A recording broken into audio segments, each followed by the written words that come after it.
Does the Bible describe Christ as that image right there, No. or white image? So why is that being taught in our churches? In a black church. Eritrea is a predominantly black country. That's all black. It's all black. So That's why? all white. So why does every nation on the planet Earth have a god that's their nationality? You got the Chinese man, he has Buddha. You've got the Indian man, he has Krishna. You've got the white man, he has this, but you got the black man with a white god. Well, see, the enemy is in the deception. If he deceived the people to believe false God, that's his objective. Okay. That's what it is. A lot So if that's of the people- objective. That's what's going on. The people are being deceived. What's the purpose of the objective? Not to know the truth. Which is what? The true God. Okay. So what is the truth? I'm gonna show you the objective. What the true objective is. Yeah. Psalms 83 and verse 1. This is the book of Psalms, chapter 83, verse 1. Bring it out. Keep not thou silence, O God. Hold not thy peace, and be not still, O God. Start go to verse Verse 3.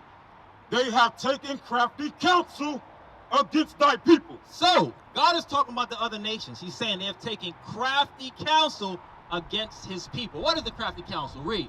And consulted against thy hidden ones. His hidden ones are the daughters had dispersed, those that were scattered in all his countries. He's taking counsel. Read on. They have said, They have said, come and let us cut them off from being a nation, that the name of Israel may be no more in remembrance. so these nations, like you brought out, these nations that come around and they consult and figure out how to conceal the truth, their objective is to do what? Read it again.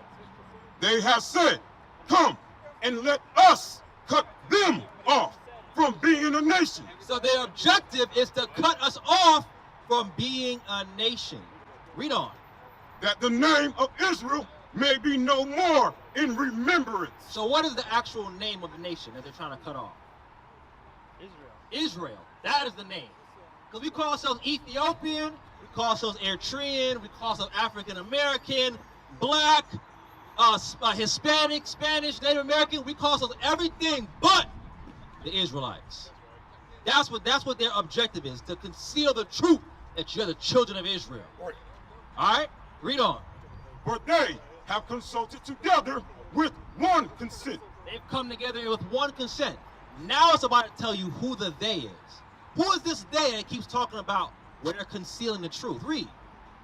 They are confederate against thee. Uh-huh. The tabernacles of Edom That's the white man. The tabernacles of Edom, read on. and the Israelites And the Arab man, read on.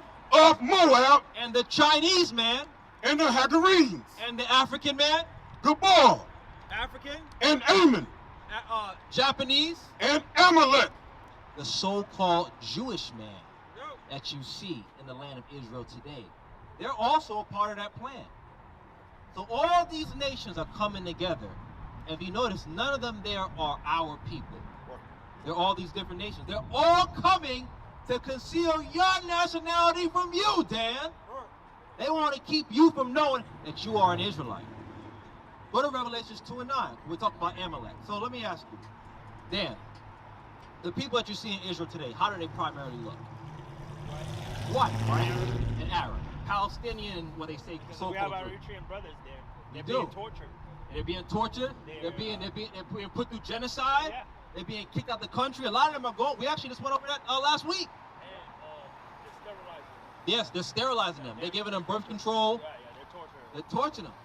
When they actually a requirement to go into Israel, if you're in Eritrea or Ethiopia, is to take contraceptives to keep the population down. And they've been there for a while and they're kicking them out. But when you go there, how is it in a land of Israel, which is in Northeast Africa, which is a predominantly black region, you got this little tiny dot of white people? Where do they come from? I'm going to show you something. Revelation chapter 2 and verse 9. Revelation chapter 2, verse 9. I know thy works, and tribulation, and poverty, but thou art rich. So Christ here is talking to us. He's saying, I know your works. I know your poverty. I know the tribulations you go through. You come to the land that was once yours, and you're being kicked out and told you're a nigger, you're Ethiopian, get the hell out of here. Christ is talking about us. They don't go through those same things. Read on. And I know the blasphemy And he knows the lies, read on, of them which say they are Jews and are not. There's people on the planet Earth today calling themselves Jews, and they're not the real Jews. What are they? But are the synagogue of Satan. God calls them the synagogue of Satan himself. That's right. They lie. They tell your people that y'all are evil. They talk down upon your people. And God calls them the synagogue of Satan. Here's what we got to do. All that Talmud BS that they teach in their synagogues, none of that is really the true nationality and the laws that God gave us. A lot of that is founded in paganism, and it's also founded in witchcraft. The Kabbalah, all paganism. Our people need to come back to God's nationality. Stop looking for a Jewish recognition from them, because they ain't even the damn Jews themselves. They're the synagogue of Satan.